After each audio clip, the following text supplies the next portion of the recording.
don't start their first business when they're 19. I know most of you guys here, even those of you who are considering starting your own business or entrepreneurship, probably see college, it's something you do after college. There's a green light once you go out the door, and then you consider jobs, you consider entrepreneurship, or whatever it is you want to do. I was a little different.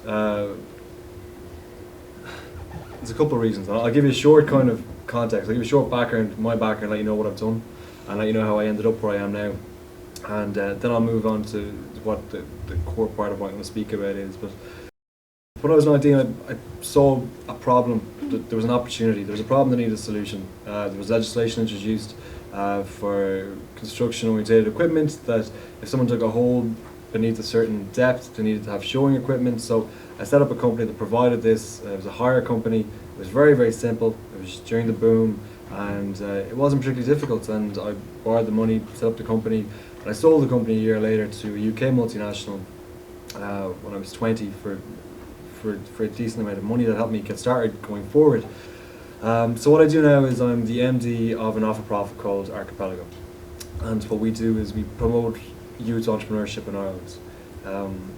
When I saw what the topic of the event was tonight, it was inspirational speakers. So I'm here to try and inspire you. I want you guys to go home tonight or wake up tomorrow morning, and I want you to look at life differently and try and change your life or do something more positive, because I've had a chance to speak to you tonight.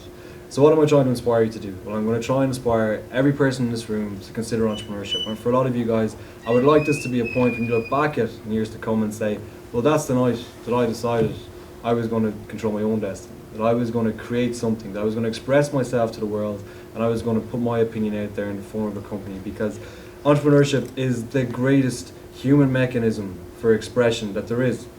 We get to go out, we get to influence the world, we get to change the world. From an entrepreneurial family in that my uncles and my dad have all started a number of their own businesses.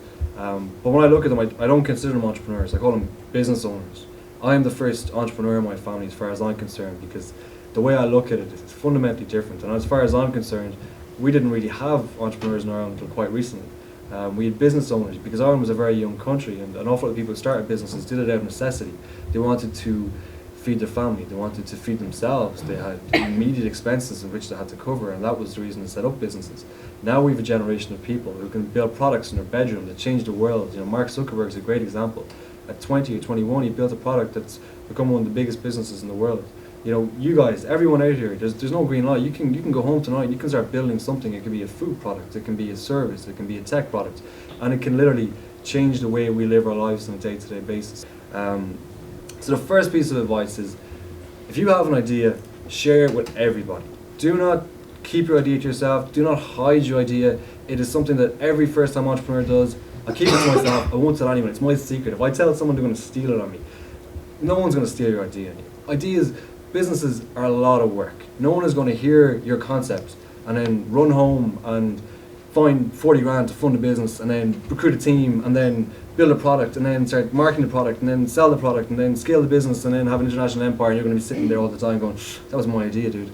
It doesn't happen like that. It just doesn't. So the best thing you can do is tell your peers, tell your parents, tell your friends, tell people you don't know what your business idea is, because that's where you get feedback from. And there's a thing called user experience. It's something that's become very, very important for business owners now. It's understanding how your users or how your customers actually consume your product or your service or your business.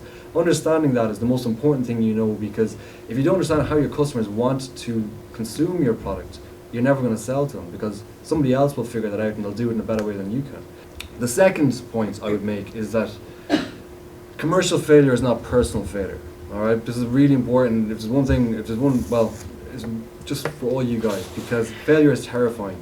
Everybody's scared of it, all right? But we have this problem in Ireland that we associate commercial failure with personal failure.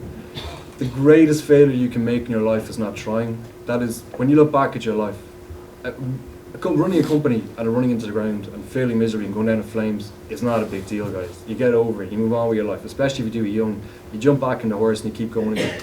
Personal failure is not having tried, and that's what will haunt you, that's what will get you. And I think all entrepreneurs have this really keen sense of their own mortality.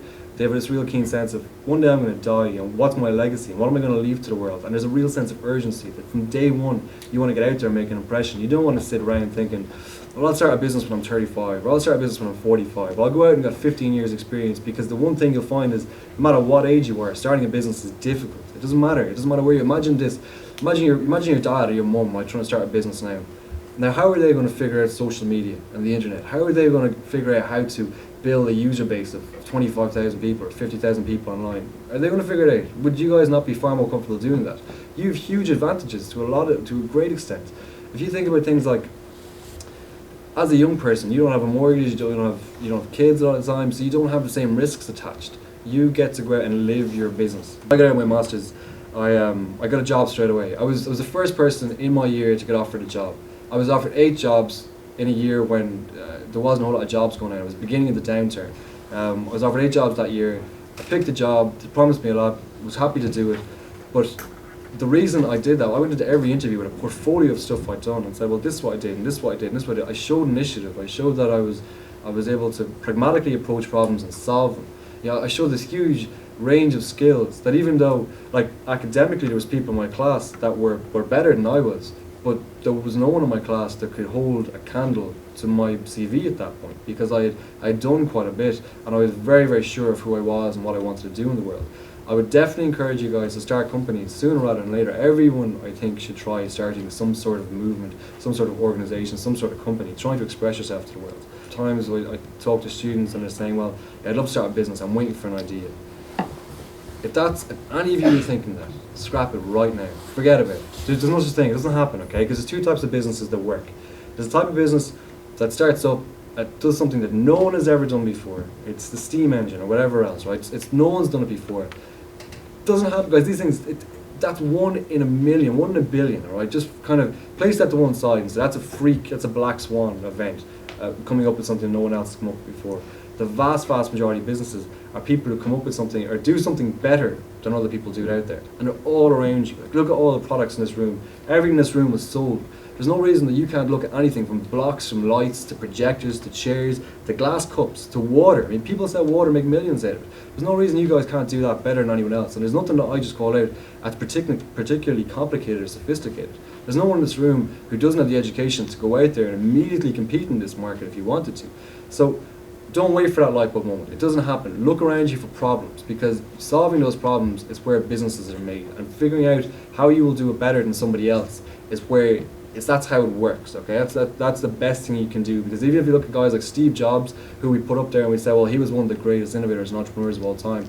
That guy was a tweaker. Okay, what he did was he took existing products and he made them better. He didn't come up with anything unique himself. He just said, well, how is it done and how can I make it better? And that's what entrepreneurship is always defined by now. Entrepreneurship is much more than that.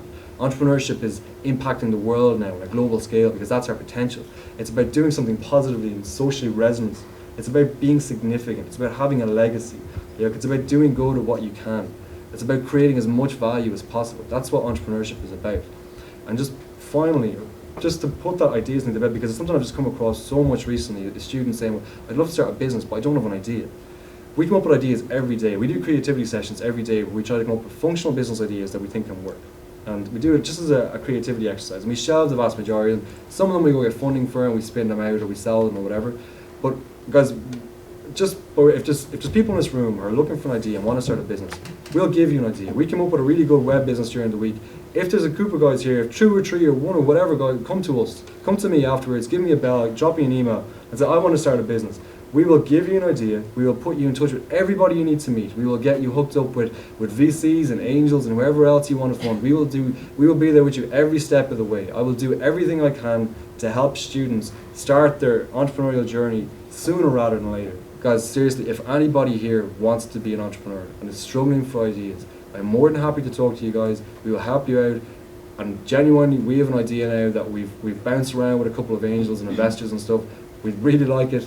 We're not going to run with it. We're going to shelve it for the time being. If somebody wants an idea, we'll give you an idea, and it's up to you then what you do with it. And we won't see you stuck.